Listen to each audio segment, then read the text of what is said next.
Good evening, ladies and gentlemen. I'm calling to order this meeting of the Planning and Development Council of the Town of Oakville in our new home until next February. I'll explain the two empty seats at the end. On December 1st, we'll be joined by future councilors from Ward 7. This evening, we have regrets from Councilor Peter Longo and Councilor Ralph Robinson. And Council, do we have any declarations of pecuniary interest this evening? Madam Clerk, I see none. Could we have a motion, mover and seconder, to resolve into committee of the whole? Councilor Grant and Councilor Chisholm, all in favor, and that carries. And we are now in the lighter rule regime of the committee of the whole. Council, we have in front of us tonight a number of consent items. That's actually 6 of them. Are there any members of the public here with information on items 1 to 6 for council? I didn't think so. Councilor Hutchins moves the 6 consent items. Shall I put the vote? All in favor? Consent items are adopted. Now, Council, out of consideration for the workload that Ms. Shepard is bearing, I ask your indulgence as we move item 14 forward to consider next.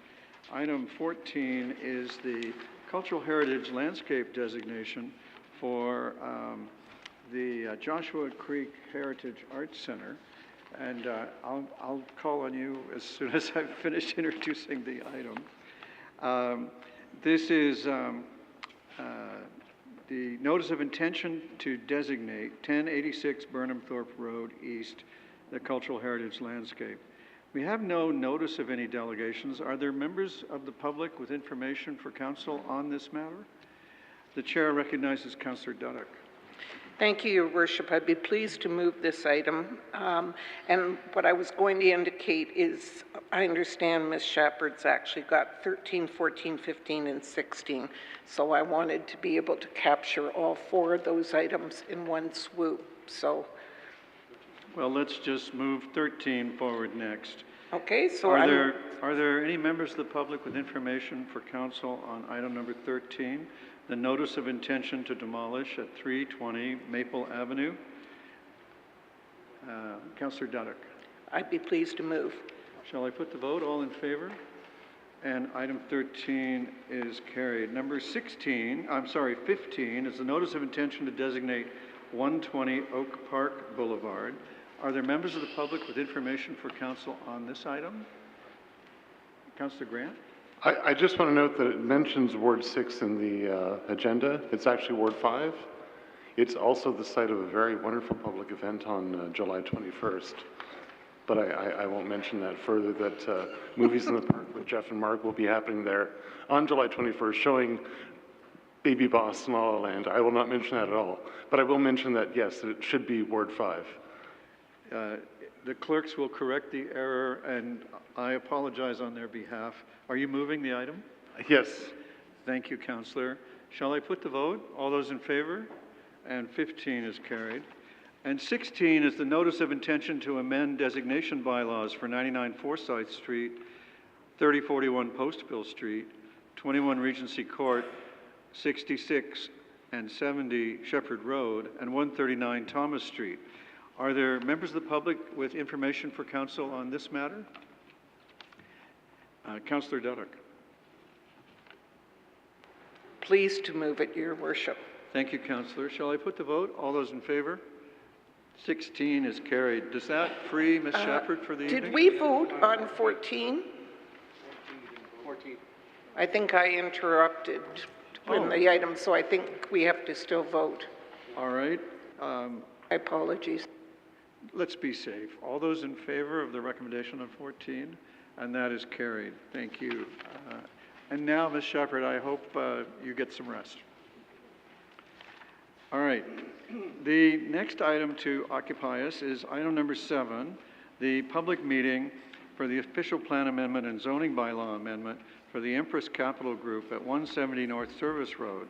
And we have a presentation from Melissa Dalrymple.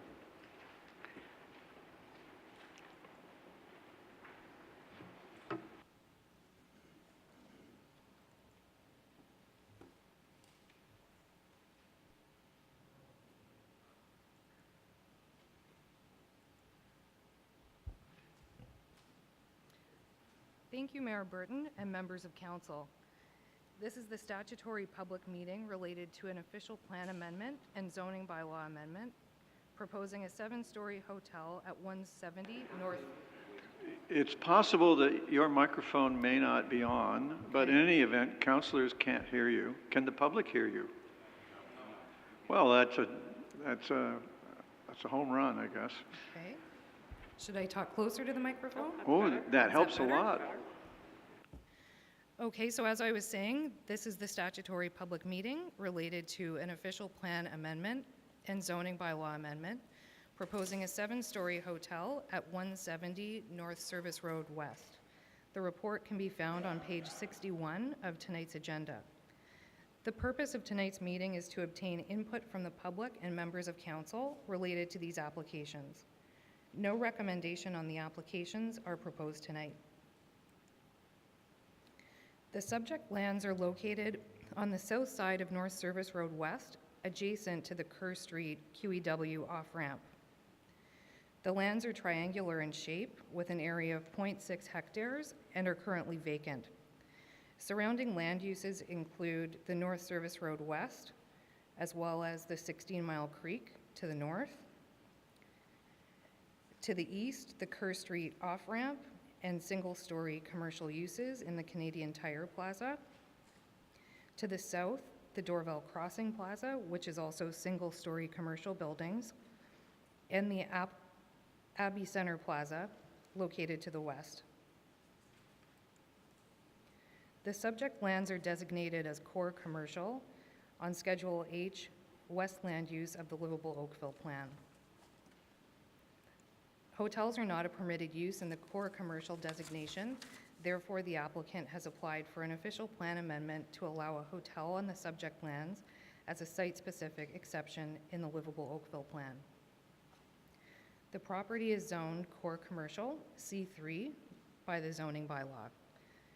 The zoning bylaw amendment proposes a site-specific special provision to allow hotel as a permitted use and to allow site-specific performance standards to implement the proposed site layout, including to reduce the required parking, to reduce the minimum required lot area, to reduce the minimum landscape buffer, and to increase the maximum height of parapets and the maximum projection for a canopy. This is the proposed site layout. The proposed hotel is 7 stories in height with a total gross floor area of approximately 5,100 square meters. No zoning amendments are required for height or gross floor area. The proposed hotel would contain 114 hotel rooms and amenities for guests. The building is proposed to be sited parallel to North Service Road West, with the primary entrance located facing the street.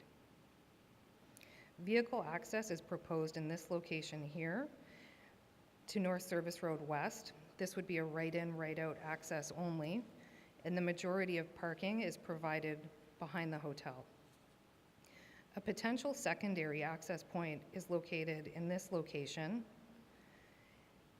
This would require some facilitation with the adjacent landowners at Dorval Crossing Plaza. The benefit of this access would be a linkage to a full movement signalized intersection to North Service Road West, and the applicant has confirmed that they're actively working with these adjacent landowners to formalize an agreement to allow additional access to this site. The technical review of the application is complete, and comments raised by staff, departments, and agencies have been provided to the applicant. Many of these comments are straightforward, requiring technical updates to plans or studies. The exception, however, the Ministry of Transportation has identified that they view the application as premature until details of the ministry's plans to redevelop the Kerr Street interchange are established. An environmental assessment and preliminary design assessment are in early stages, with a preferred alternative anticipated to be available in May 2019. The applicant and staff continue to communicate with the MTO to help resolve this issue if possible. This is a proposed rendering of the proposed hotel from the perspective looking south from the North Service Road. A public information meeting was held on May 29th, and no members of the public attended. A complete analysis of the application is underway and includes a review of the following matters which have been identified to date. Any feedback from the public or members of council, working on resolving comments raised by staff, departments, and agencies as a result of the technical review, consistency with the PPS and conformity with the growth plan as well as the region's official plan, evaluation of the proposal in accordance with relevant policies of the Livable Oakville Plan. So again, the purpose of tonight's meeting is to obtain public comment and input from members of council. This feedback will be responded to in the staff recommendation report and will also form part of the public record. In order to provide council with the opportunity to make a decision within the 210-day time frame for official plan amendments, staff will be presenting a recommendation report at the Planning and Development Committee meeting of September 10th. In conclusion, staff put forth the following recommendations for council's consideration. Thank you very much. I will poll council and the public for comments, but I have two to start you off. The first issue I would ask is, are the reductions in the zoning standards evidence of overdevelopment? And the second one is, if the Bronte Village Mall and Centriller Square issues that we're now living through in Bronte teach us anything, it is that landowner agreements that aren't permanent may not be an adequate substitute for good planning. And so I would just ask that planners be careful about trusting a landowner's agreement to last forever when we have evidence around us that that's not how they work. Are there members of the public with, Councillor? I got a question. I was going to ask you guys last. Are there members of the public with comments or questions or information for council on this matter? Councillor Elgar? Oh, welcome, sir. Would you come to the podium here and introduce yourself and give us your information? Good evening, Mr. Chair. My name is Bruce Hall. I'm a partner with the Planning Partnership, and I'm here tonight on behalf of the applicant.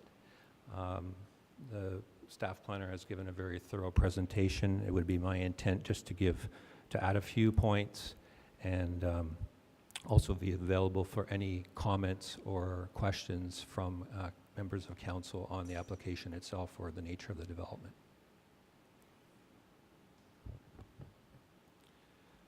I'm here tonight with Mr. Andrew Famigletti and Alicia Famigletti and Frank Montesanti of Empress Capital and Lynn Saplis from API Architects.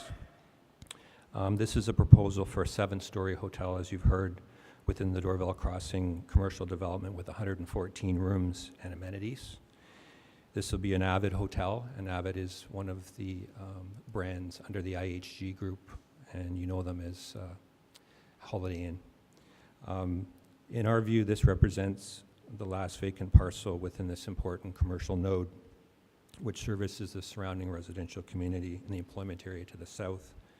At the current time, the property doesn't really contribute much to the area and the surrounding employment area. And by intensifying and developing this underutilized site, there are a number of benefits that we believe will accrue from a site and an economic development perspective. Obviously, creation of employment opportunities. There's about 25 jobs that would be created full-time. Additional customers for restaurants and retail businesses within Dorval Crossing and synergies between the two sites. There's good vehicular access to the surrounding highway and road network and transit as well. And this use, we believe, is appropriate within this existing node and compatible. The development itself presents a very strong urban built form, close to the street, and parking largely located to the rear and the side, and it will serve to animate the streetscape where this really doesn't happen at all today. It's kind of a hole in the landscape. There will be active uses at grade and patios and outdoor spaces on the edges and then landscaping on the edges of the site. So, quite extensive planting is proposed around the edges, and overall, we believe this will fully further diversify this node and contribute to an economic vitality and a more complete community. As part of this application, we prepared a number of supporting studies and reports, and all these were prepared and completed by the applicant at a significant investment. As staff does their review, they will continue to evaluate it against the policies as the planner has indicated. However, as part of our team's work, we came to the professional opinion that the proposed development is consistent or conforms to the overall policy framework. We've had one public open house. There was nobody that showed up, unfortunately. We were prepared to speak to it. We believe it has a positive impact for the area. It will not have a negative impact on the surrounding residential areas. And we're looking forward to continue to working with staff. As the planner has indicated, we have had discussions and are having ongoing discussions to try to resolve some of the technical matters, most notably the access and the MTO requirements. So thank you very much. Thank you for your information. Are there questions for the delegation? Councillor Elgar? Yeah, thank you very much for coming this evening. I guess I've got other questions for staff, but with particular, you mentioned about the landscape buffer. The landscape buffer I'm reading is you're asking for reduction from 3 meters to 1 meter? What are you Correct. going to put in a 1 meter buffer? Well, it's going to be a combination of hard and soft landscaping and fencing, so it may be a reduced area, but it's going to be quite intense. When I looked at the picture that was put up as part of the presentation, I was having trouble seeing.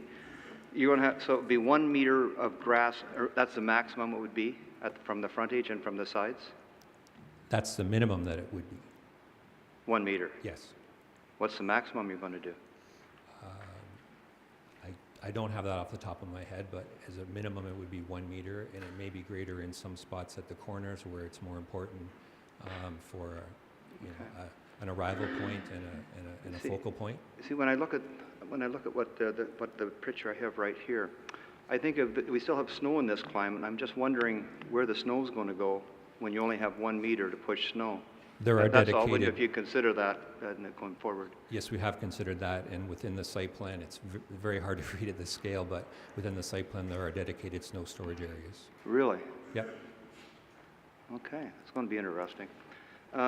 Okay, and like as far as the parking spaces, how in your mind do you propose to have 114 rooms? You're going to have a restaurant, all kinds of amenities, and where our town requires 134, you're proposing only 95, which is like a 29.1% reduction in parking spaces from what our standards are.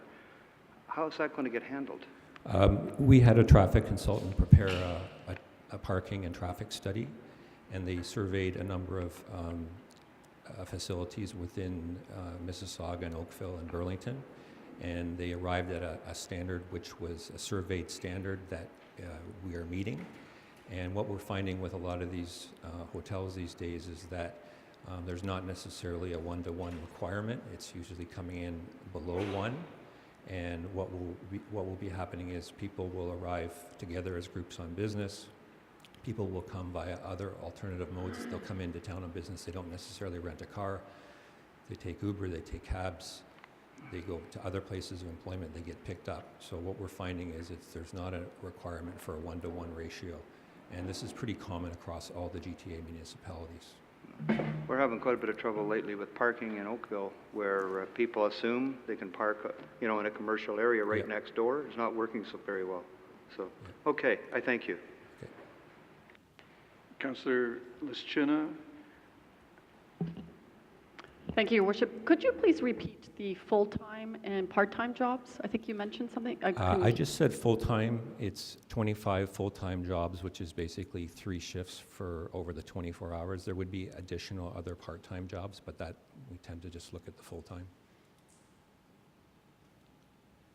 Councillor Grant?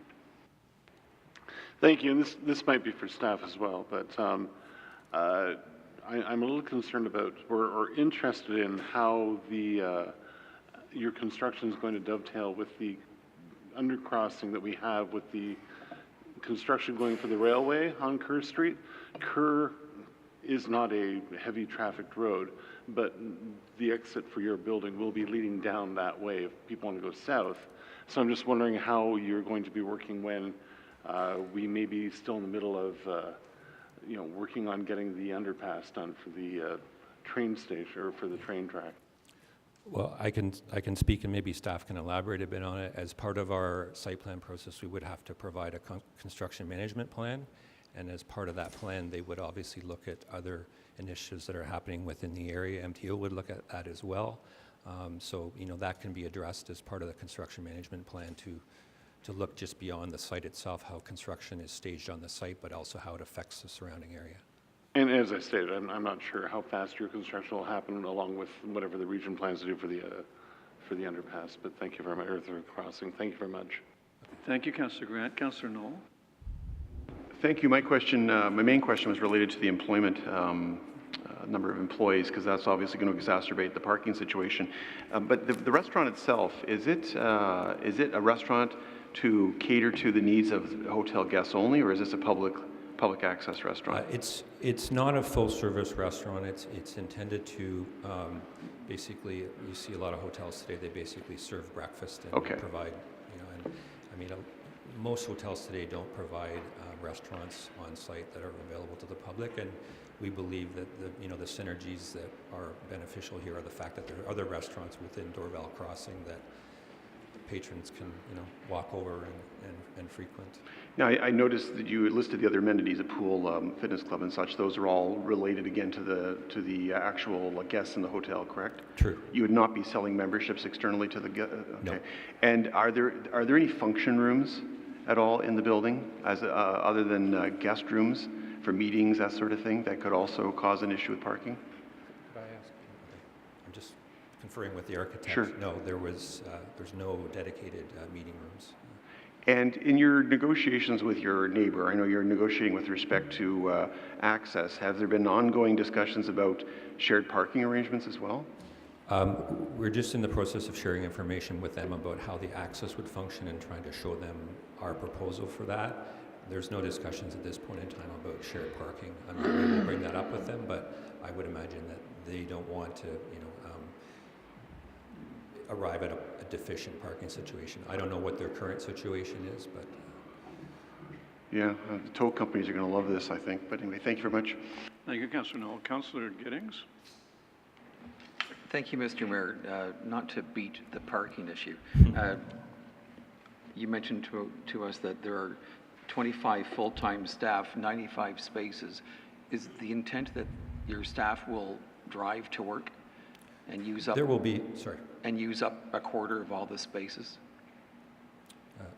Sorry, through you, Mr. Chair. There's, the staff will arrive in a variety of ways. And some will drive, some will be driven, some will take transit, some, maybe from the area. So there will be a portion of them that will drive, and that was taken into account as part of the traffic study. Thank you. Was there anyone else over here?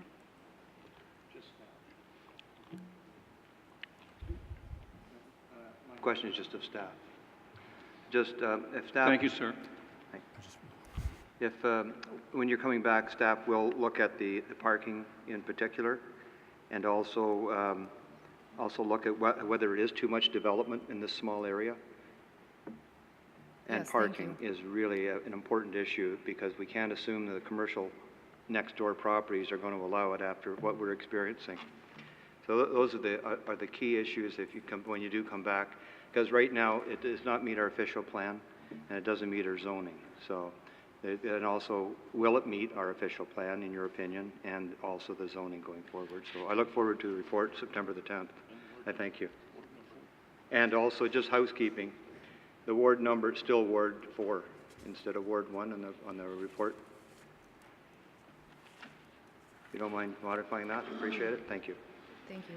And I would move the staff report to receive. Thank you, Councillor. Let's excuse the gentleman. Thank you very much for being here and sharing your information. You're welcome, Mr. Mayor. I might just respond to an earlier comment that you made about the the access arrangements and not necessarily wanting to rely upon parties, arrangements between parties. I would expect that if there was a formalized arrangement that it would be likely achieved through some sort of easement that would be registered on title. Thank you for that information. Thank you. Mr. Planning Director, do you have any things to add to this draft recommendation? Thank you, Your Worship. The issues that you've caught? Through you, Your Worship. So I've noted your original comment about reductions in zoning, and does it represent overdevelopment of the lands? And specifically, there was references to reductions in landscaping, ability to store snow, and this issue of parking, the parking reductions. Those are the things I'm tying back to that first point. There was a caution that was raised regarding landowner agreements, which may not be binding in the fullness of time. Are these the correct tools for us to be considering, if there anything like that to go forward? And I can't read my own writing. There was some reference to further information regarding the construction with respect to the Kerr Street grade separation, just to understand the impact on the proposal. And did you, I'm sorry, I couldn't hear perfectly, but did you capture there was a question about how the traffic was going to fit the underpass issue there? Yes, Your Worship. Okay, thank you. All right, then the motion as fleshed out by the planning director is moved by Councillor Elgar. Shall I put the vote? All those in favor? And the item is received with those amendments. Council, I'd like to ask your attention to item C1, and the motion is that the town solicitor be instructed as set out in the confidential legal report dated June 13th. Councillor Elgar, would you like to move that? Yes, Mayor Burton, I would be pleased to move that. I've talked to legal staff about it, and I'm happy with the confidential report before us, so I would be happy to move that. Shall I put the vote? All those in favor? And that is carried. Now, let's move to item 8. This is our public meeting report for the zoning bylaw amendment and plan of subdivision for Infrastructure Ontario for part of Lot 26, Concession 1. And otherwise, I believe if you give your attention to Mr. Barrette, he will summarize for the public what is, I think, a long-anticipated development for us. Mr. Barrette, we're all ears. Thank you, Mr. Mayor and members of council. A zoning bylaw amendment application and a draft plan of subdivision application were submitted by Infrastructure Ontario on behalf of the Ministry of Attorney General. The staff report can be found on page 79 of tonight's agenda.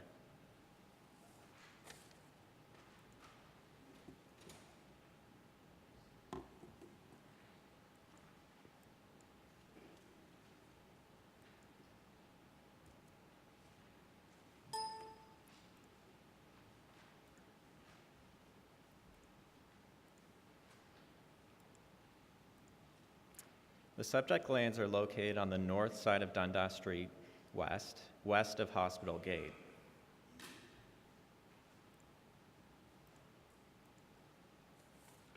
The applicant proposes to rezone the subject lands to a site-specific light employment zone. The rezoning would permit the construction of a new courthouse, related parking, and establish permitted uses and zoning standards for the balance of the subject lands. The light employment zone permits a wide range of land uses.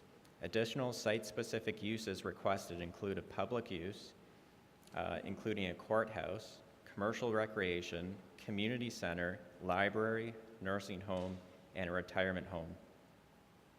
As shown on the concept plan, an approximately 7-story, 45,000 square meters courthouse is proposed on the western portion of the site. A 1,200 space parking garage is proposed next to it to the east, and the remnant block of land, which is block 3 on this plan, would permit a range of light employment land uses. The applicant intends to tender the design and build of the courthouse. As a result, the specific design of the courthouse and related site plan matters will be advanced through that process and reviewed through the required site plan application. However, the courthouse is anticipated to be designed to initially have 21 courtrooms, with 4 additional courtrooms contemplated as part of the full build-out. A civic plaza fronting the Hospital Gate extension is conceptually provided for on the plan, together with a number of pedestrian connections to the courthouse. Access to the limited secure underground parking for judges, select staff, police, and service vehicles is proposed from the Glenorchy Road extension, which is along the northern portion of the subject lands. A concurrent single-lot draft plan of subdivision application was also submitted, which would allow for the creation of lots through part lot controlled process and the northern extension of Hospital Gate and a new public road on the northern extent of the lands. The subject lands are designated employment district, which permit a range of land uses such as industrial, institutional, office, and service employment uses.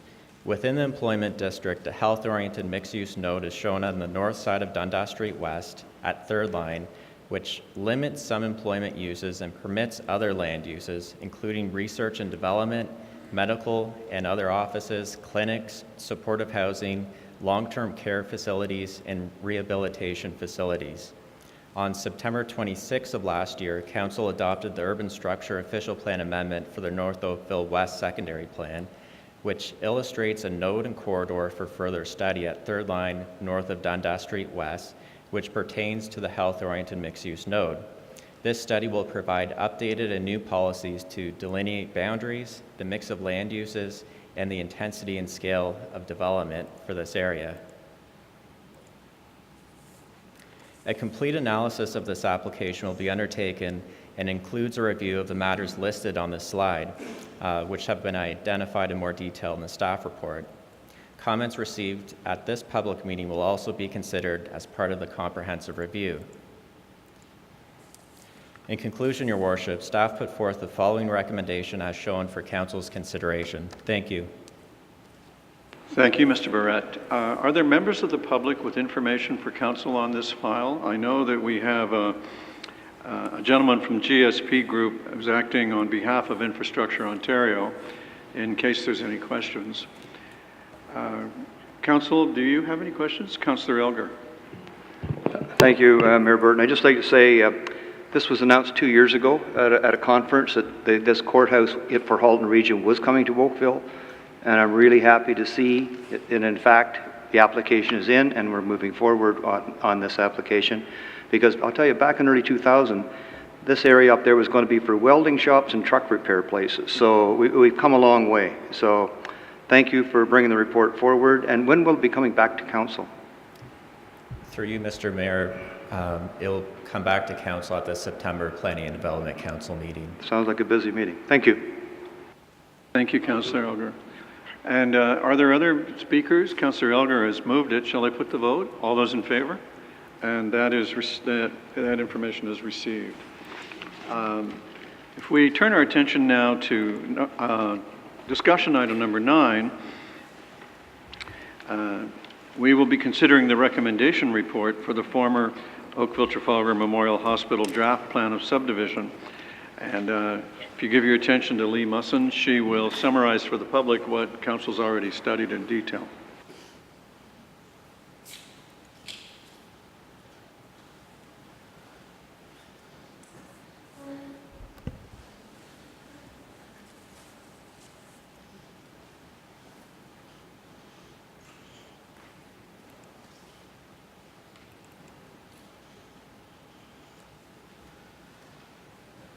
Good evening, Mayor Burton, members of Council.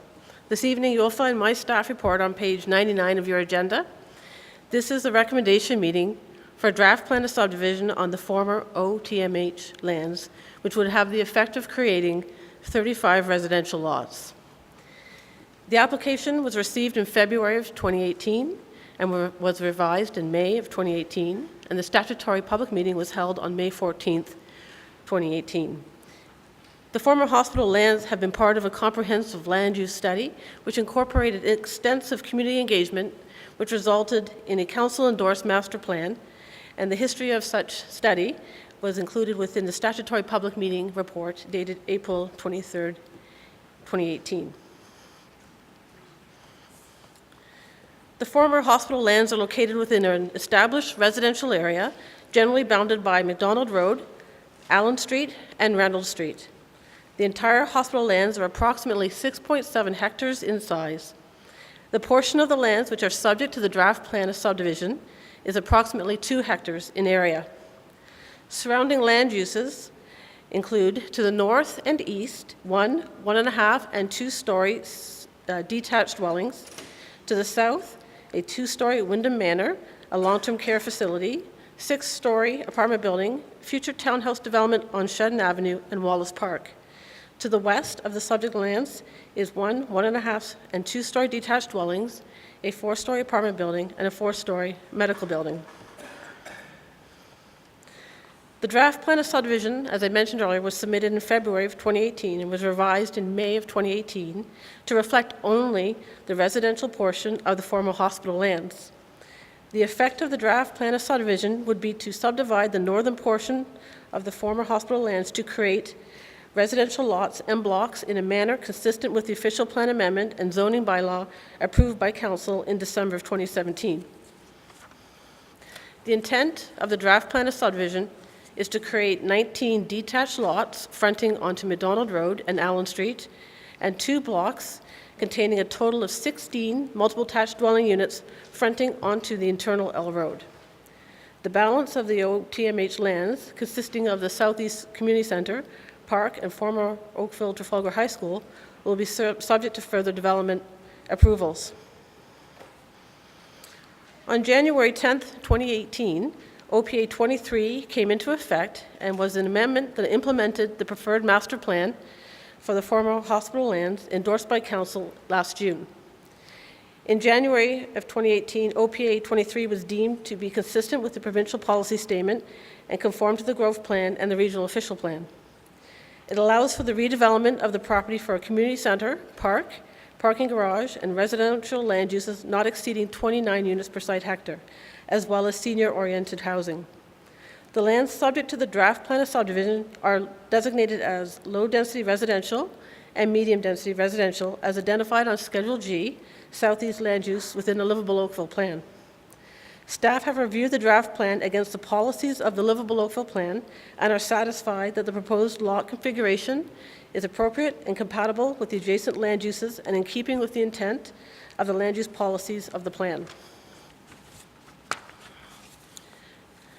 A site-specific zoning bylaw was passed by Council in December of last year, which included regulations for the residential development. The lands are zoned residential low-density, RL3, O suffix subject to site-specific 283, and residential medium-density, RM1, site-specific 283. It is intended that the residential lots would be developed in accordance with that zoning approval. A complete analysis of the application was completed based on the following and is described within the staff report, which includes feedback from public in the council, results from a technical review where staff had evaluated the functional servicing and storm water as it relates to the site, tree protection, road urbanization, traffic impact, among other items.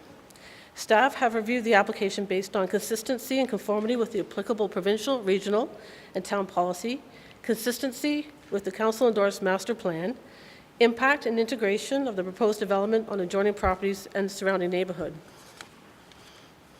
Staff is recommending that the application be approved on the basis that the draft plan of subdivision is consistent with the land use policies in the Livable Oakville Plan and the zoning bylaw. The draft plan of subdivision implements a portion of the council-endorsed master plan for the former hospital lands as it incorporates low and medium-density residential uses. The draft plan of subdivision is necessary to facilitate future land division into individual residential lots and units and is appropriate for the orderly development of the lands. The proposed development provides an appropriate form of intensification within a stable residential neighborhood. The proposed development also conforms to the Growth Plan 2017, is consistent with the PPS 2014, and conforms to the Halton Region Official Plan. Circulated agencies support the approval of this application, subject to conditions as outlined in Appendices A and B. Staff recommends approval of this application as it represents good planning as in the public interest. Thank you very much. Are there members of the public with information for council on this file? Council, we have no registered delegations. Councillor Hutchins? Thank you very much. Boy, does this ever echo this. Staff have done an outstanding job on this, and I have to commend you on it. I have really one question. The new road that's going to be exiting on both McDonald and Allen, I don't see anything here that mitigates nuisance issues about headlights at nighttime, but by users of that. As I understood at the time, and I've discussed it previously, there was going to be some sort of remedial action taken so that it doesn't become a nuisance to those people already there. Am I missing something? Through your worship to the councillor, through the processing of the subdivision, I haven't been contacted by the residents located on the opposite ends of those streets. I'm not aware of any remedial action that's been proposed to deal with headlights on these properties.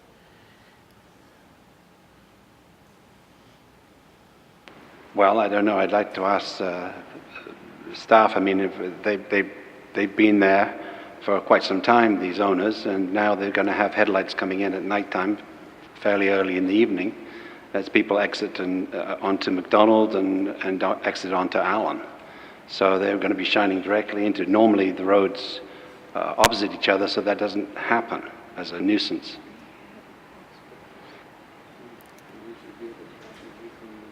Again, through your worship, the residents on McDonald and Allen haven't contacted me through the processing of the subdivision, so I wasn't aware that they had issues with respect to headlights from the L Road. Well, one of them certainly contacted me, but yes, please.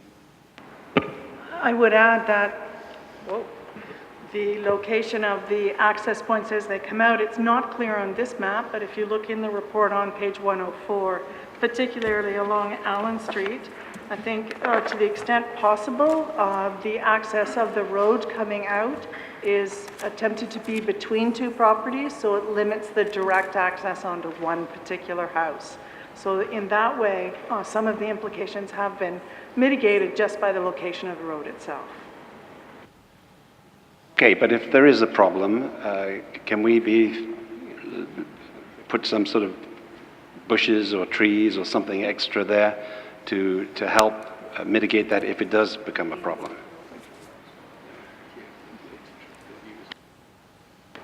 So it's not a recommendation of the subdivision at this point in time. If council wanted to apply something to that, they'd have to deal with that issue. The way the subdivision is drafted, it would then require the subsequent owner of the property to take on the conditions of the subdivision, the draft conditions that are here. If they're not there, then they wouldn't be part of the requirements of any subsequent purchaser of the overall property. All right, thank you, but I'm just raising a potential issue here. Any other questions or comments? Is there a motion? Councillor Giddings. Be happy to move the staff recommendation, Mr. Mayor. Thank you very much. This has been a long time coming. I like the arithmetic. 2 hectares of residential, 3 hectares of new parks, plus a community center and seniors housing, and a great deal of public consultation to bring together a list of so many different people's desires for the land. And I will be supporting Councillor Giddings' motion. Any other comments? Shall I put the vote? Sure you can. All those in favor of the recommendation report, please rise to be named. Councillor O'Meara, Councillor Duddick, Councillor Chisholm, Councillor Giddings, Councillor Hutchins, Councillor Elgar, Councillor Knoll, Councillor Grant, Councillor Adams, Councillor Lischina, and Mayor Burton. The motion carries. Thank you, everybody. If we turn our attention now to item 10, this is related to the previous one. This is the former Oakville Trafalgar Memorial Hospital site RFP for the sale of the future residential subdivision lands. Mr. Maynard and Mr. Knighton are available if you have questions. I don't believe we have a registered delegation. Are there members of the public with information on this item for council? Seeing none, are there questions for staff? Councillor Hutchins. I'd like to move this. Councillor Hutchins moves it. Is there further discussion? Shall I put the vote? All those in favor? Opposed, if any? That is carried unanimously. Thank you. Now we come to the sign bylaw review. And to explain, after we've received information from registered delegations and anyone else with information for council, the proposition that's before council is that the draft bylaw be received and that the proposed fees be received and that staff be directed to engage in further public consultation to seek input on the draft sign bylaw and the associated fees, and to bring back a final version of the sign bylaw and fees at a future date. Mr. Barry? Good evening, Mr. Mayor, members of council. Again, I'm here to speak to the sign bylaw, item number 11 on tonight's agenda. As background, in October of 2016, Council directed staff to undertake a sign bylaw review. The review was intended to be comprehensive. See if I can't get closer to this. To be comprehensive and collaborative between multiple departments and external stakeholders, businesses, and interested parties. Since that time, staff have held multiple consultation sessions in the form of public questionnaire, public meetings, and focus group meetings. Information gathered from the multiple consultation sessions have been used to develop the bylaw before you tonight. The sign bylaw review had several important objectives. They were to be comprehensive, so we went out and we scanned multiple bylaws, both recent bylaws and existing bylaws across Southern Ontario. We wanted it to be consistent with regulations across town. Collaborative, again, we wanted to get feedback from multiple parties, interested parties, including businesses, residents, and mobile sign lessors. Compatible, we wanted our signs to be compatible in the different areas they're going to be displayed across the town. Customer focused, and using consultants where they were necessary. Council also established some guiding principles for the project, and they were ensuring public health and safety, maintaining community character, contributing to economic development, and respecting charter rights. To achieve the project's objectives, several significant changes have been made to the bylaw, the first of which is the overall structure. The draft document before you tonight has been organized using the Livable Oakville Plan framework for land use designations and mapping. This will help to achieve the objectives of consistency and compatibility by ensuring similar signs are dealt with in a similar fashion in all areas of Oakville. In the past, we had used zoning designations as a base format for the bylaw, which did cause some concerns when new areas came online, such as North Oakville. The second major change you'll notice is the format. The draft bylaw provides most regulations in easy-to-use tables, rather than having to flip back and forth between schedules or inside the bylaw. This format is consistent with the zoning bylaw, and staff believe it will help make the document more user-friendly. Finally, staff are continuing to work on user guides, which will further enhance the end user's experience. When the final version of the sign bylaw is presented to council, it will be accompanied with an easy-to-use reader guide that will provide graphic depictions of the different sign types and important information on how users will know how to use the sign bylaw. So essentially that guide that provides plain language to help people understand the bylaw. From a process perspective, improvements have been made to the permit issuance process and administrative penalties have been added. The most impactful process change relates to those seeking adjustments to the bylaw. In the past, adjustments could only be made through a one-size-fits-all variance process. What we've done in this version of the draft bylaws include three possible avenues for a person to seek adjustment. The first is what we've termed an exception, which would be for a minor change to the bylaw and be granted by the designated official. This option would allow a customer to apply for up to 10% increase in sign face area or height, and the designated official would review the request based on criteria in the bylaw and would have the ability to approve or deny that request. The second option is an appeal. This process would be heard by the town's appeals committee.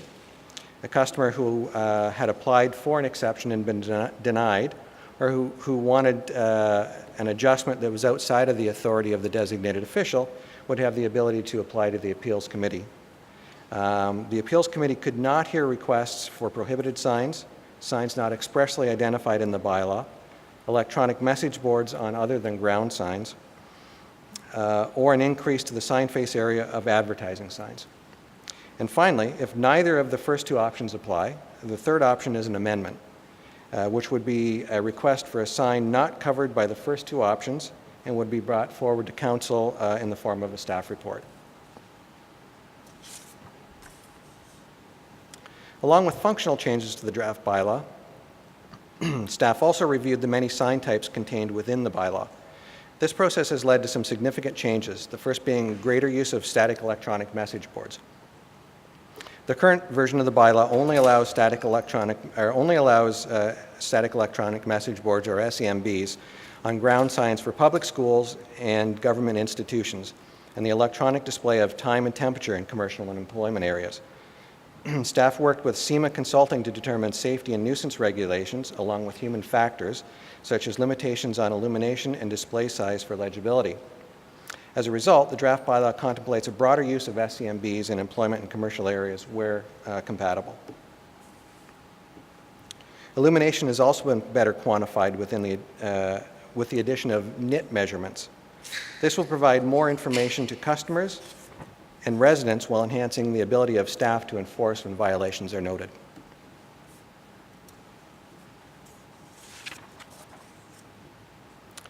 Development signs were another area that were identified as a possible improvement area. Staff reviewed development signs in detail and included updated and improved regulations in the draft tonight.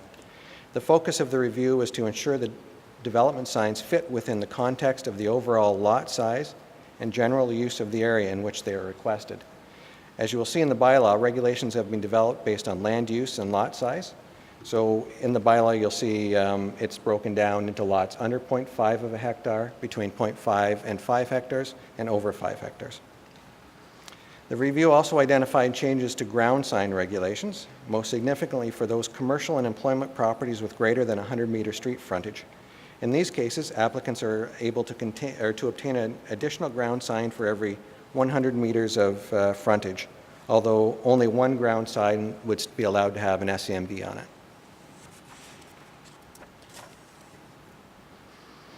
Several changes were also made to the temporary and mobile sign categories. Most changes have been made to ensure the bylaw is current with industry standards. Changes you'll notice include new categories for fuel pump signs, pole poster signs, window signs, and feather banner signs. In addition, staff have also reviewed regulations for mobile signs as a result of concerns brought forward by the mobile sign lessors. The regulations in the draft bylaw have been adjusted by removing the requirement for mobile signs to be separated by 30 meters from any other sign. Instead, a new regulation has been added requiring a 30-meter separation from other mobile signs or feather banner signs. And you'll notice that feather banner signs have been grouped together in the bylaw with mobile signs for permitting and display purposes. With Council's approval, staff will be conducting further consultation with the draft sign bylaw this fall. A consultation will include public input in various forms, including open houses, stakeholder meetings, and drop-in sessions. Work will also continue on the companion documents, and it's anticipated the final bylaw will be brought to Council in late 2018. These are the recommendations of the report, and I'm available for questions. Thank you, Mr. Barry. Are there members of the public with information for council? I know we have one registered delegation. And Mr. Mattis, would you like to take the podium and share your information with council, please? Mr. Mayor, council, staff, and attendees. My name is Oliver Mattis, broker RE/MAX About Town in Oakville, and president-elect of the Oakville, Milton, and District Real Estate Board, OMDREB. I'm here to speak on behalf of our 1,800 Realtor members about the sign bylaws and the responsibilities of our Oakville real estate community. Thank you to the Mayor, Council, and staff. You have done a fantastic job in running our beautiful town we call Oakville. Furthermore, we feel that the sign bylaws are a very important part, and we thank the Mayor and the Council for enacting these common sense real estate sign rules. These rules definitely benefit everyone because first and foremost, they are in the interests of safety and the well-being of Oakville residents. We as a board are doing our part by enforcing our members to follow the sign bylaws, and we have been actively notifying members for non-compliance. Furthermore, we're in the process of getting all of our brokers on board so that they can police their own realtors at their office. Of course, we cannot control realtors from out of town who are not members of our board, which is why we have been reporting these infractions to the town bylaw office directly. Mr. Mayor and Council, staff, we want to be your partners, be compliant, and help you to enforce these bylaws. There's only one point we would like to make under the proposed sign bylaws.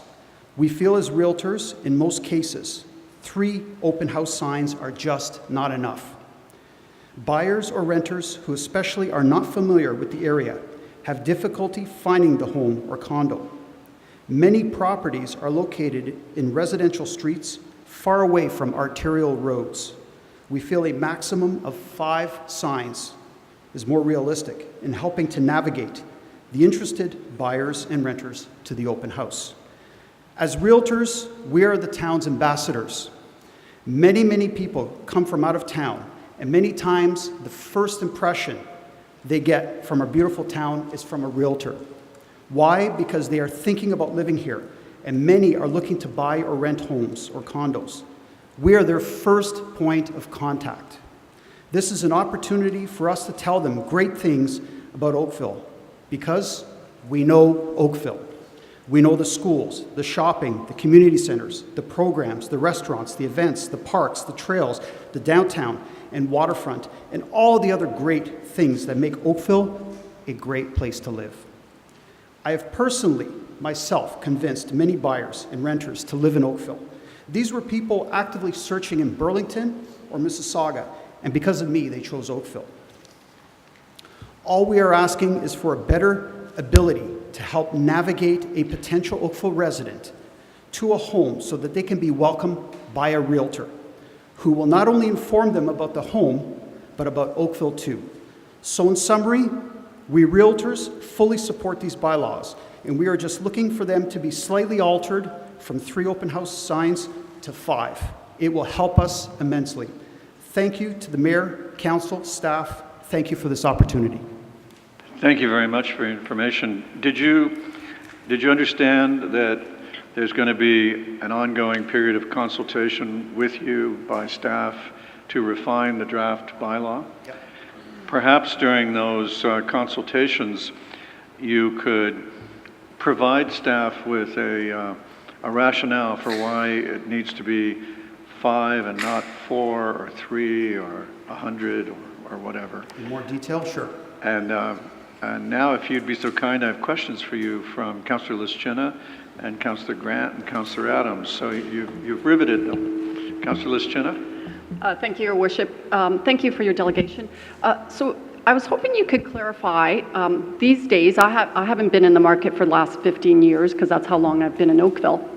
But these days, I'm assuming people look at a map or GPS and get to a location. So are you talking about people who are driving in the neighborhoods and potentially spot a sign? No, Could you clarify, please? Yeah, sure. Typically what happens, most real estate is sold initially online, the vast majority. People will come into the town, maybe they'll see 1 or 2 properties.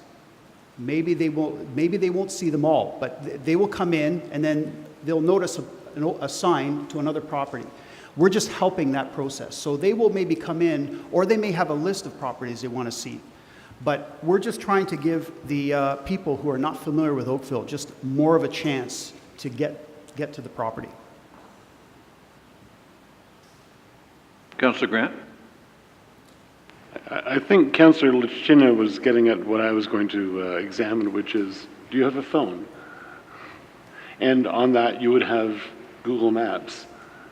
Certainly, if somebody was looking for property, they would probably be punching in the number of that home, and that would guide them to the home. I realize that 5 from 3 seems small, but then when you increase that, the amount of realtors who might be in the area, you end up with a large amount of sign pollution. And it becomes difficult then for people to actually be able to find their way around. Much more than it would be for them to look at properties that they'd be interested in, punch into their phone, and be able to guide themselves through Google Maps or any other function. So I'm just cautioning you that, you know, it does seem like a small ask, and yet it might be good just to go with what you can get, because frankly, I'm concerned that we get so many signs all over the place that it becomes this blight. And we've worked very hard. Even, you know, it's an election year, we've talked about reducing the amount of election signs, even then. So we want to make sure that we don't have tons of signs on the weekends, anytime, all over the place. And so I just want to remind you of that. Thank you very much. Thank you, Councillor Grant. I'll put you down as undecided. Councillor Adams? I'm not. Oh, look, it does work. It just doesn't light up. I thank you very much for your delegation. The number one thing I get about realtor signs is that there's too many of them and that they're left out too long and put up too early and all that kind of thing, including from realtors that I know. Is your comment about wanting 5, is that a unanimous position of all realtors? Actually, pretty much. I mean, if you speak to a lot of realtors, they'll probably want more. We're trying to keep it as simple and you know, as reasonable as possible. So you know, we feel 5 is reasonable, especially for those roads. And to actually answer Councillor Grant's point, and I'll get to yours, you know, sometimes people will come into town and they'll have on their list maybe a couple of properties that they're going to see, but there could be another property that they didn't know about, or maybe it wasn't listed, because we also have an issue. We have this sort of issue. Sometimes people are directed from realtors from out of town, from the Toronto Real Estate Board district. We have Oakville Real Estate Board district here, and we have a different kind of data system. Sometimes that data doesn't transfer over into the Toronto Real Estate District. That's another issue. But I guess the overall point I'm trying to make is when people come into town, we just want to give them directions to go in there. And to answer Councillor Adams' point about too many signs, on any given weekend is when we have open houses. If you look at our list, it's not, you know, like some weekends could be a lot, but not, the vast majority of houses are not on open house. There's only the ones that usually just come onto the market that are an open house, or maybe, you know, a few other ones. But I agree that there are signs there. We respect the bylaws that are out there. For instance, you cannot put a sign out until 9 a.m. and you have to pick it up by 9 p.m. That's the rules. You cannot leave it overnight. And for those who are leaving it overnight, we are going after them ourselves to let them know that they got to pick up their signs immediately. So we are trying to police our members, and we are working on it, and we want to work together with the town to you know, make it a better system that way. So I've got a realtor in particular who I get complaints about all the time. I won't name the person right now, but I know that the person's been reported to your organization, and to my knowledge, he continues to carry on as if nothing's happened. Yeah, I know the person. What are you doing to stop that person? Well, okay. Well, I won't name the person here. I know exactly who you're talking about. I have personally come to the town. They know that person too, and that person has been flagrantly ignoring it. Excuse me, yeah. Mr. Mattis, let me help you out of this. Councillor, have you strayed off of the topic in front of us by any chance here? No, I don't think I have, because the topic of the conversation is how many signs ought there to be allowed, and the position being put forward to us is, don't worry about it, we'll police it for you. And I'm challenging that position. Well, maybe there's a way to do it without sounding like you're prosecuting somebody. Do you want to keep going? I believe the delegate has the floor. All right, Mr. Mattis. I mean, again, just that person is a non-member, of the Oakville Milton Real Estate Board. I'm just telling you that's who it is. So I understand, I believe the town is looking to enact more bylaw officers coming on, and we would welcome a telephone, like a place where we can call and they can come in and tag and tow right away. We would absolutely love that. It would be a fantastic idea. We want to work with you. We respect the bylaws. We want to work with you. Thank you. I appreciate your comments on that, and I look forward to the further consultation that we'll have. Thank you. Our speakers list is growing. Councillor O'Meara. Thank you, Your Worship. Thank you, Oliver, for coming and for speaking. And actually, in the process of the comments, they've kind of fleshed out a few questions I had. But just to be clear about those, so other board members outside of OMDREB who don't pay to have access to the listings that OMDREB has, they can't see what's on the Oakville Milton Real Estate Board. Is that correct? Currently, yes. And the same is true in Burlington or in Toronto on those boards? No. In Burlington, it's kind of a different scenario. We have a system, kind of a collective. It's called Ortis, and it involves basically every board from Oakville going west right down to Niagara. It doesn't include Hamilton and Burlington, but they have created a sharing agreement with that board, so that data is being shared. Okay. So really, the border is really from Oakville, right? So from Mississauga right down to Oshawa and right north to Markham. Like all that area, that's the Toronto Real Estate District Board. So where I'm going with this is there is an importance when somebody comes from out of town to go and see a house they looked at online somewhere, maybe not in Oakville here, there is an importance to, as they're driving in there, to, oh, I'm in the neighborhood that I knew I wanted to be in, but I never knew that there were other things for sale because they may not have been able to see them when they were looking. Is that correct? That's correct. That was great. And then I'll just finish up. Perhaps if you could maybe work with our director of bylaw on some of those instances where it takes more than 3 turns to get off the major arterial, because I know there are lots of them, and I know that does. When my wife and I were house hunting, it was, hey, look, there's a sign, let's go check that house out, or let's check that house out, and it was important wayfinding for us. So I appreciate that, and I know our director would appreciate the opportunity to work with you on that too. Thank you, Mr. Chair. Councillor Elger. I just try to understand. So you're really, what you want is 5 signs for zigzagging to try to get to the houses for sale. That's what you're after. 5 signs. Just pick a road that is far enough away from an arterial road that is not easily really accessible. Like you put a sign on an arterial road, maybe at one point, maybe on another point, and then you get in there through roads. You run into 5 signs very quickly to get to it. That's really what it is navigation into a specific neighborhood. So I hear what you're saying. I've always heard from real estate agents that open houses were really good because they helped the neighbors see what the price of the house was that we're selling on the street. So my question to you is, how many houses sell via open house? You'd be surprised. I mean, again, I'm going to speak from my own experience. I've been in the business, I'm on 17 years right now. I have, many houses have sold. I mean, if I was to give you a number,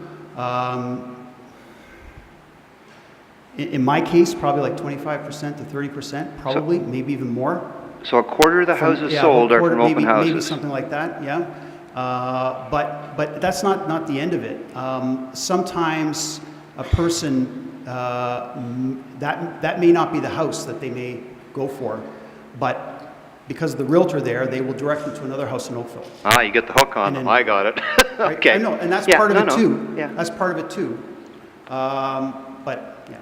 Okay, well, you're going to have lots of time to come back and explain it to staff why you need the 5, that's for sure. So, thank you.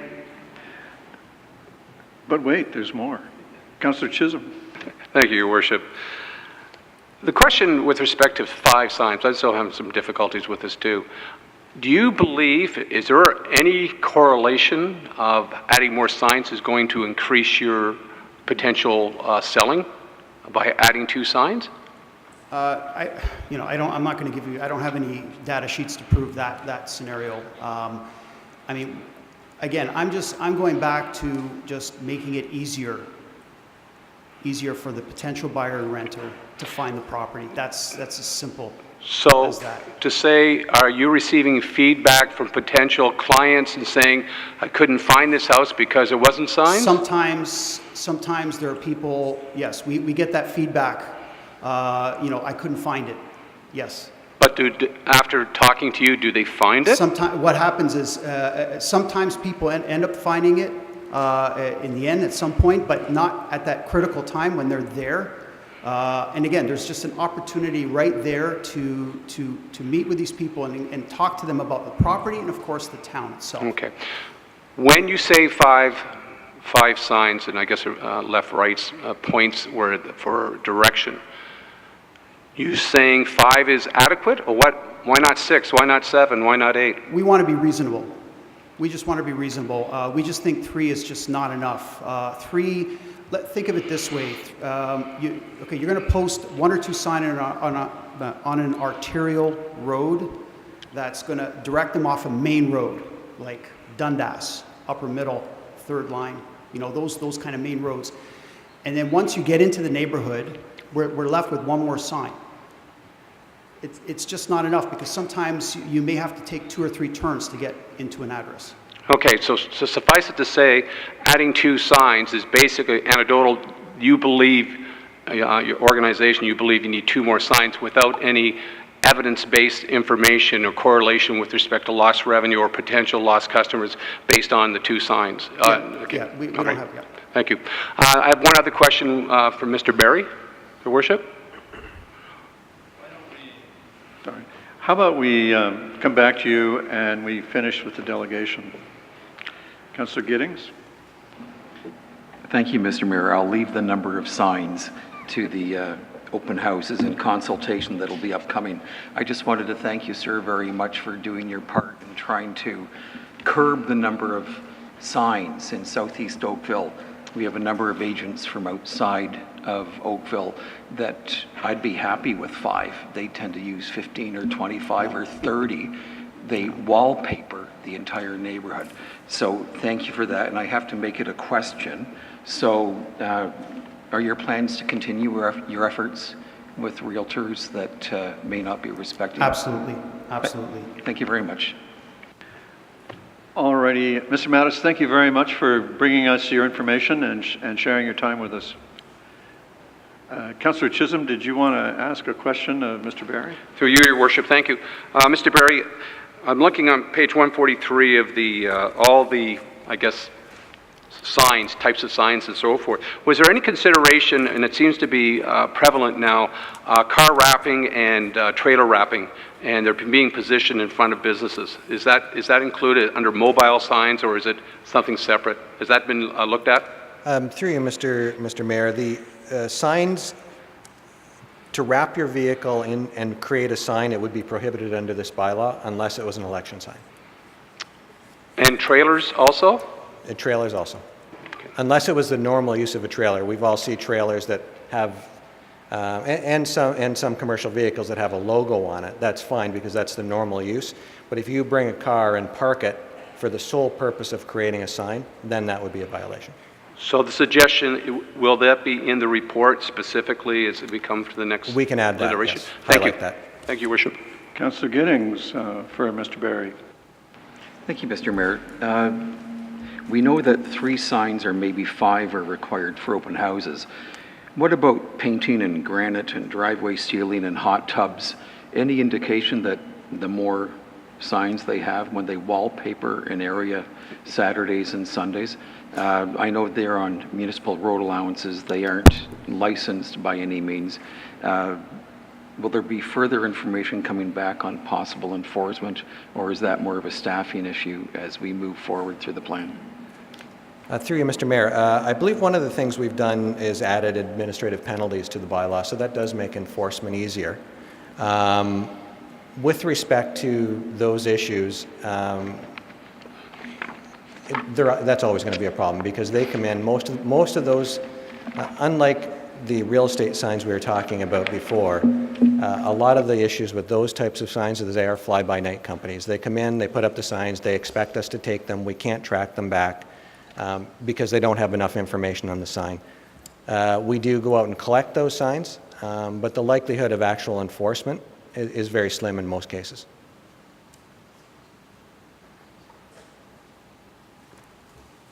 Thank you, Councillor Giddings. Thank you, Mr. Barry. Are there other members of the public with information for council on the draft sign bylaw? Thank you. Who would like to move receipt of the matter? Councillor O'Meara? Any other discussion? Shall I put the vote? All those in favor? And that is carried. Thank you, everybody. I think we can turn to item 12 now. This is a good news story for everybody who's ever been concerned about rehabilitating brownfield properties and getting them back into more productive use and perhaps, I dare say, better looking use. And we have a presentation from Rebecca Storms if it's required. Do we have any members of the public with information for council on this matter?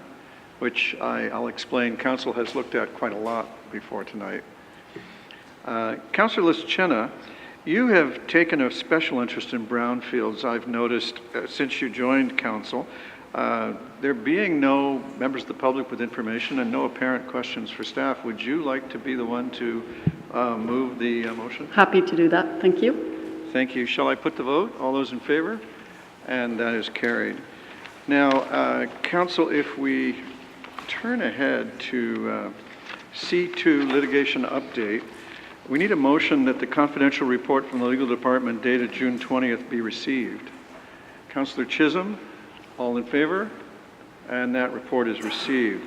We also need a motion for the recommendation in the C3 report, which is the appeal to the local planning appeal tribunal with regard to 1194 Sterling Drive.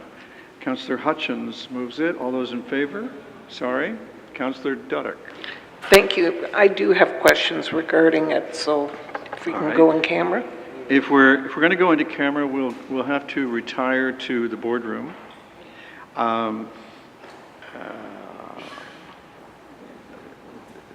Okay, fine. Is there any objection to the Heritage Oakville Advisory Committee report? Is there any member of the public with information for council on the Heritage Oakville Advisory Committee report? Is there a motion? Councillor Duddick, thank you. All those in favor? And the Heritage Oakville Advisory Committee report is adopted and received. We also need a motion to receive the minutes of the Livable Oakville Official Plan Review Council Subcommittee meeting of June 11th. Are you satisfied with the minutes? Councillor Giddings moves the minutes. All those in favor? And the minutes are adopted. All right. Well, council, I guess what we shall have to do is recess to go into camera for, and Councillor, do you have a motion for that? Councillor Duddick? So it's moved under the Municipal Act and under the Code of Conduct that the council retire into a meeting closed to the public for the purpose of receiving communications and advice from our solicitors subject to solicitor-client privilege. No. It doesn't have a door. So it's not a big walk. I think we can all make it. So the councillor has moved it, and all other matters except an item of new business have now been dealt with. And council will be back momentarily. And we'll deal with that when we get back. All those in favor of the motion? Opposed, if any, and council is going into the closed public session. We'll be back. Takes them 20 minutes to come on. We got those little sodium. They'll be off the rink. You know the rink when they go out? All right, ladies and gentlemen, I'm calling back to order this meeting of the Planning and Development Council of the Town of Oakville. And council has met in a session closed to the public for the purpose of receiving advice from the town solicitor that's subject to solicitor-client privilege. And that is a use of a meeting closed to the public pursuant to our Code of Conduct and the Municipal Act. The chair now recognizes Councillor Duddick with regard to item C3. Thank you, Your Worship. I'd be pleased to move the item as outlined in the report. Thank you, Councillor. Shall I put the vote? All those in favor? Opposed, if any? That carries unanimously. What Council has just passed is that the town oppose the owner's appeal to the LPAT of Committee of Adjustment Decision CAV A007 2018 1194 Sterling Drive in accordance with option 1 as set out in the confidential report of the legal department dated June 15th.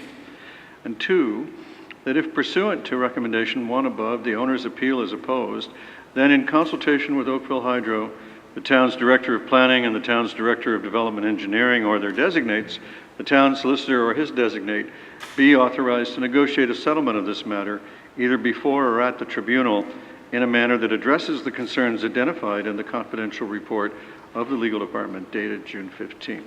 Thank you, everybody. We dispatched item number 17 and 18 earlier, and it's now time for a motion to rise and report to council. Councillor Hutchins, all those in favor? That's carried.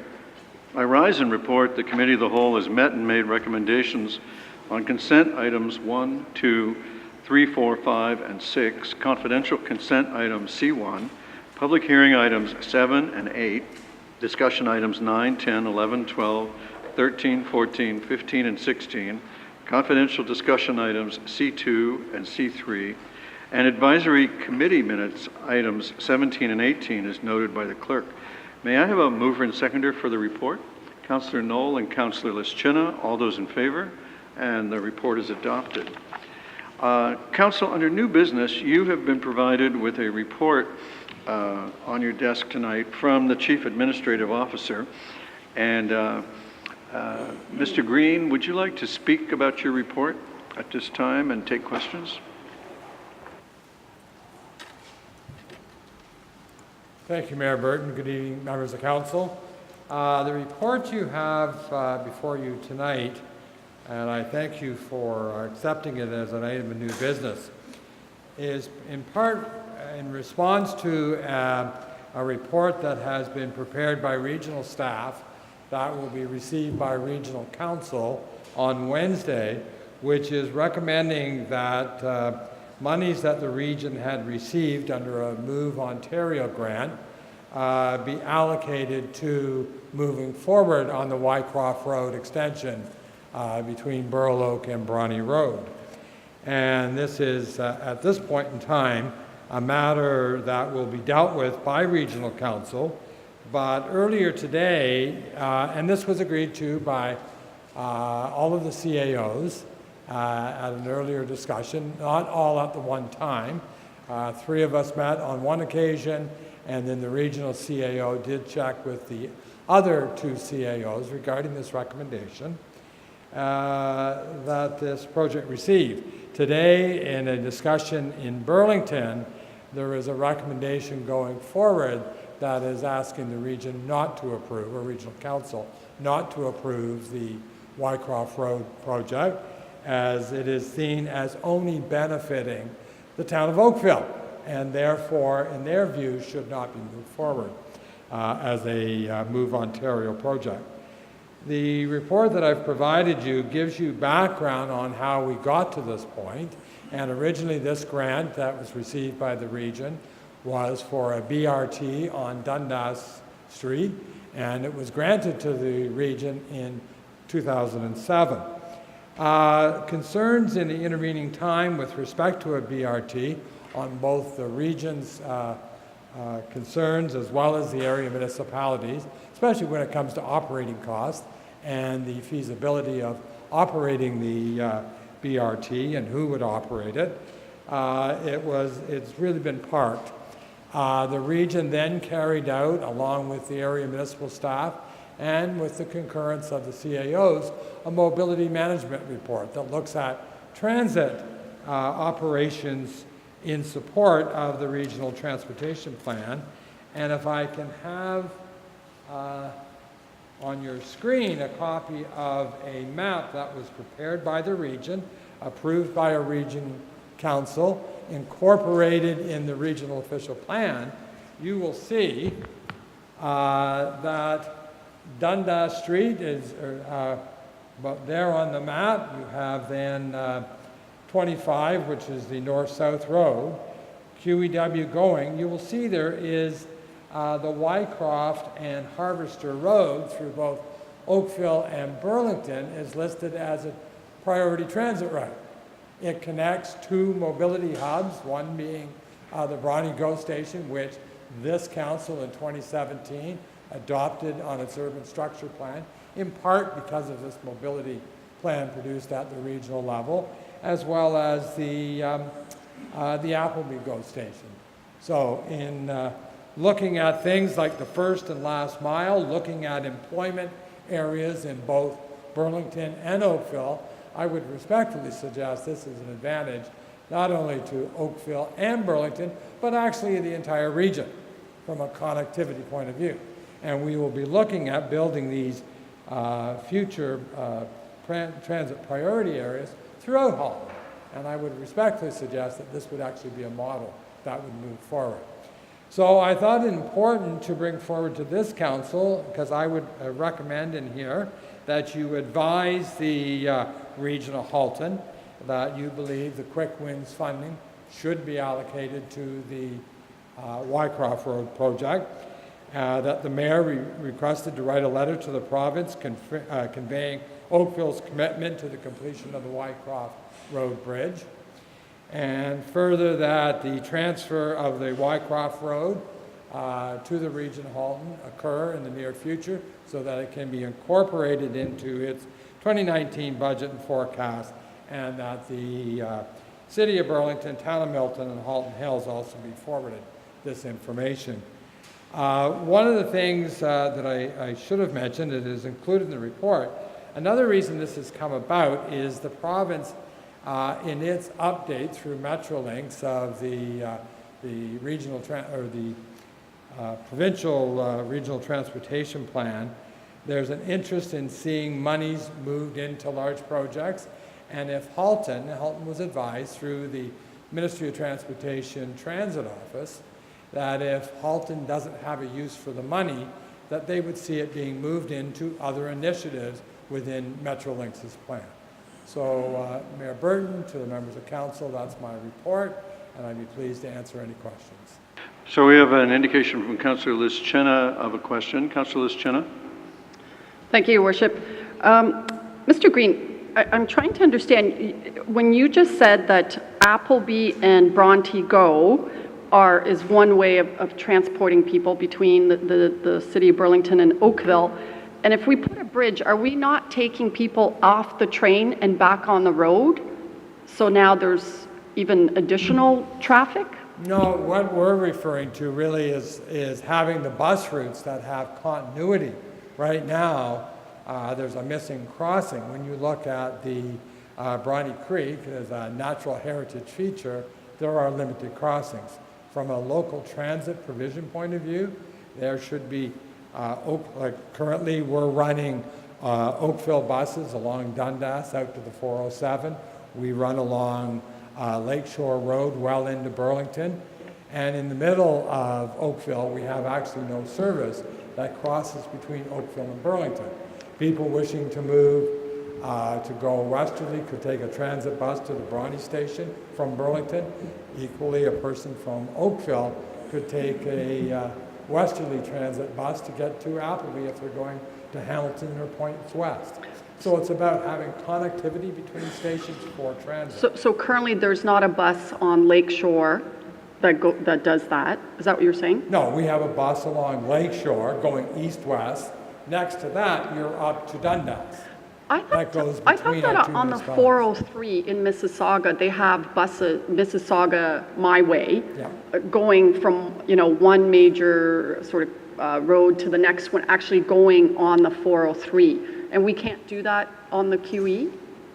Like that hasn't ever been... I don't believe there's enough width or corridor or MTO. So that's never been considered. What you have in Mississauga, and you will have it someday through Halton, there will be a transit way that will continue from the My Way that would take GO and Metrolinx off the road, off the 407 itself, right over through that way. But right now, I don't think MTO would permit that on the QEW. Could you tell me how, are the buses packed on Lakeshore going between Appleby and Bronte? During the peak hours that we move people, that is a popular route, as well as the connections on the 407. Okay. Sorry, to the 407. And that's properly accommodated through our Oakville Transit for people to actually get the bus on That's Lakeshore? correct. That's why we're actually proceeding, because there is demand. Councillor Romero.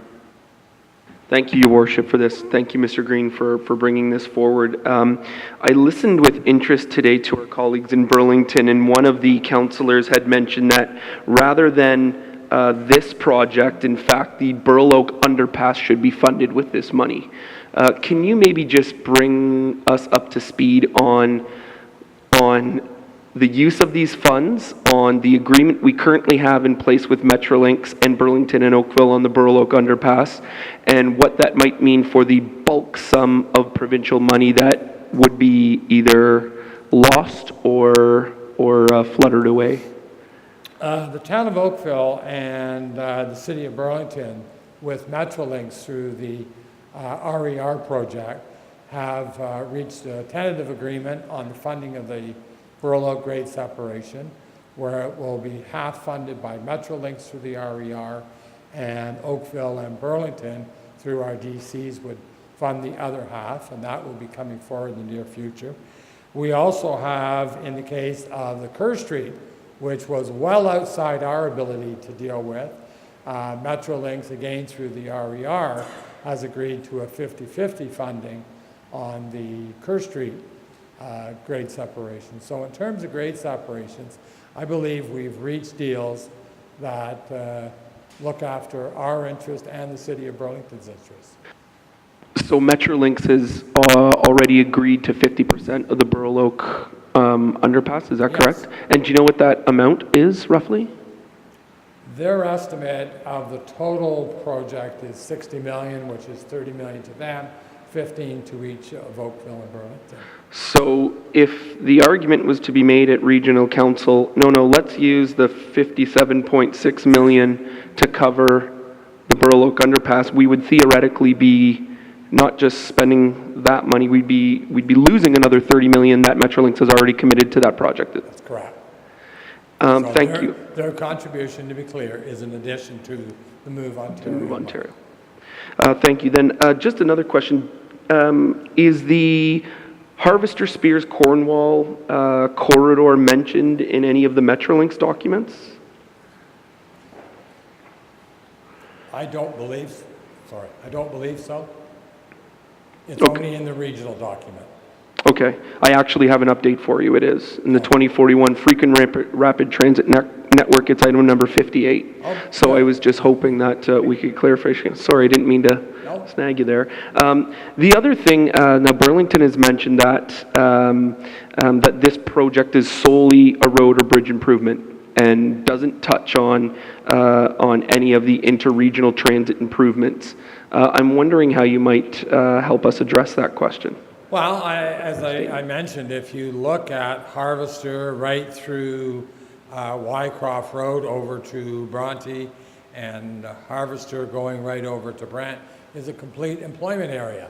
One of the things that, again, we try to do is to get people that actually have jobs in Oakville and Burlington to use transit. Having that connection east-west that goes across, I think is a great boom from an economic development point of view, and for jobs and people moving people out of cars. Thank you very much. Thank you, Your Worship. Councillor Adams. Thank you very much. Earlier today, I had a conversation with the Region CAO as well as the Regional Treasurer, and I understand that 100% of the Wycroft Bridge project is development charge funded, and that's in our development charge plan. And I also understand that the Dundas BRT is not determined exactly what the percentage is development charge, but that it's unlikely to have been 100%. And therefore, by transferring the funding from one project to the other, we are increasing the funding to the developers by that extra 10 or 15%, which in the 57.6 million, if you call it 60 million, is $6 to $9 million in extra subsidy to the developers. Could we not choose to ask the province to allow us to use this funding in a way that would support the taxpayers?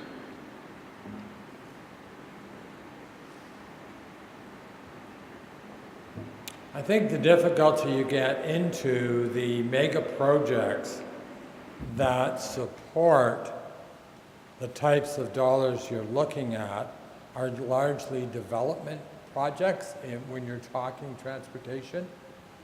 And, you know, when you talk about things that are simply to the benefit of the taxpayer, which generally is infrastructure renewal or benefit to existing.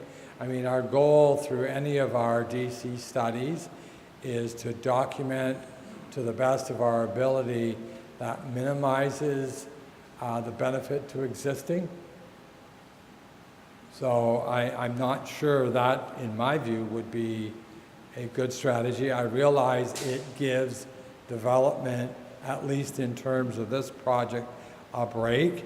But I believe that as you look at the longer term, there will be many projects that will be able to backfill that come future DC background studies. Like in this current background study, there'd be no change. Our DC wouldn't change. If we were continuing on this project as the town of Oakville, we were looking at the potential of this project coming into being at around 2030. I can tell you the types of monies you're looking at there. We would not have collected all the DCs by that point. And what we would be doing to achieve that project would be looking at issuing debt, albeit it would be funded by future DCs, but it would be debt carried against the town. So it is, to some degree, a break for developers, but I think it also is more manageable for the town. So you put forward the specter of us having to issue debt to support the bridge. Is that not like how we funded the 16-mile sports complex? It is, but you know, we have, as you know, and again, we have debt that was issued to support the hospital, albeit it's funded by the dividend from Oakville Hydro, but it is still debt that goes against our books as the town of Oakville. And entering into large amounts of debt has that one risk of, as your treasurer has spoke to you before, the debt to, I can't remember quite the ratio off the top of my head, but you know, a couple of years ago there was some concern. And we've brought that debt in line. It's in a great place. And entering into future debt, if you can avoid it, why wouldn't you? So when I look at the DCs at the region, there are piles and piles of projects that have benefit to existing way above zero. And why would we not choose a number of those projects as something that we'd ask the province to benefit the existing taxpayers? Well, which I guess gets back to my original question. Well, I think the region looks at this as a project which has come along. It's not been in their DCs. They've not collected DC funding for it. Here's an opportunity to achieve that infrastructure in the short term without entering into further debt. Again, the regional CAO, when she approached the area CAOs, felt that it was a good project to move forward. The province was not looking for a lot of smaller projects that add up incrementally. It was a desire to see it go forward. And even in our early discussions at the CAO level, it the region discussed, would it not be better to look at one project? And I think there was concurrence, yes, it would be. Okay, thank you very much. Mayor, I appreciate the report. I agree that the town should ask the region to support transferring the Wycroft Road extension up to the region. It's the right place for it to be. But I don't think I can support asking us to have the taxpayers' money be used like this. And I think we should instead be asking the region to use the funding to benefit existing property taxpayers. Thank you, Councillor Adams. Any others? Councillor Elgar. So I appreciate for the late breaking report we have before us tonight, but so it is correct, Mr. Green, what you're saying here, the project is 100% growth related, not 50%, 60, 70, 80. It is 100% growth. In our bylaw, as it currently stands, it is a 100% growth-related project. And the region, everybody agrees with that. So what Councillor Adams is saying is in fact 100% accurate, that we're giving the developers $60 million for free. That would be, that's the real long and the short of it. Okay, that helps me. Thank you. All right. Is there a mover and seconder for the motion? Councillor O'Meara. Be happy to move, Your Worship. Because we're no longer in committee of the whole, we need a seconder. Is there a seconder? Councillor Delegate, thank you. Are there any speakers to the motion? Councillor O'Meara. Well, I thank my council colleagues for having this sort of run on here, and I appreciate the comments, Councillor Adams, that you've echoed, and Councillor Elgar as well. It was a long time in the making on this project. I believe the first time this came forward was 1994, and at that time the bridge cost about $7 million to do. So the latest EA in 2006, I believe, had the estimates at about, well, a little bit less than you see now, 48 million, and I could only imagine where we will be by 2030 on this process. These projects don't come along quickly. I understand as well the relative unease with not having pondered over this on formal paper for 15 years, as we as municipalities tend to have to do. But as aptly happens with the province, it giveth and it taketh away. And this is something that if we do not have action on, then I have grave reservations whether these types of projects or the flyover on Trafalgar or any of the major projects will happen. I think this is an opportunity. It's a gift horse, and I would really hope that as an Oakville council, we can come together on this one and do what's right to have this money come to Oakville rather than go somewhere else, and come to the region of Halton rather than go somewhere else. So thank you very much, Your Worship. Councillor Dunnick, do you want to speak? All right. I'm going to support the motion. However much it may benefit developers in the short term, I'm more concerned about the benefit to our residents from having the bridge that's overdue, and the need for them to have better travel times that the bridge will give them. It will also increase the 10 years earlier, our development of the employment corridor that Mr. Green referred to, and it will also benefit, in fact, I believe, both communities, Burlington and Oakville, as Mr. Green pointed out. The developers will pay for other things later on. I don't think this is the same thing as getting away scot-free, and it seems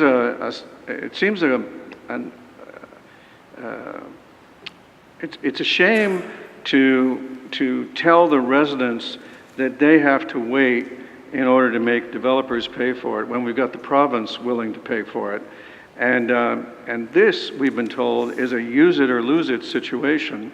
So I believe that we have to support our residents, and we have to support this, this motion. So thank you. Councillor Grant?